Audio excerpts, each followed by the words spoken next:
This is the story of how David Lynch almost directed Star Wars. And I had next door to zero interest. Whatever. This was the early 80s. The first two Star Wars movies had been huge blockbusters. And Lynch was fresh off his back-to-back successes with Eraserhead and The Elephant Man. But neither film would be called a blockbuster. You know, George is a guy that does what he loves, and I do what I love. The difference is, what George loves makes hundreds of billions of dollars.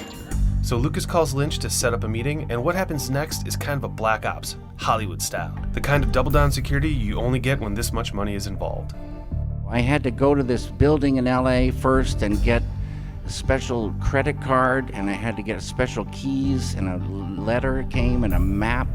Lynch flies up to Northern California to meet with Lucas. They talk about the project and the potential of working together. He talked with me for a little bit, and then he said, I want to show you something.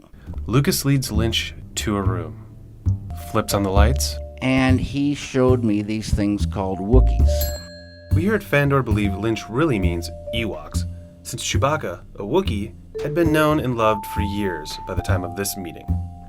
Now, right about in this time, I started getting a little bit of a headache. Then George says, let's go for a ride in my Ferrari. And George is kind of short, so his seat was way back, and he was almost laying down in the car. We were flying through this little town up in Northern California. They go to a lunch at a restaurant that apparently only served salad.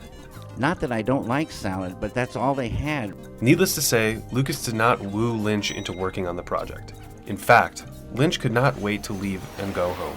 I called my lawyer and told him that I wasn't going to do it, and he said, you just lost, I don't know how many millions of dollars.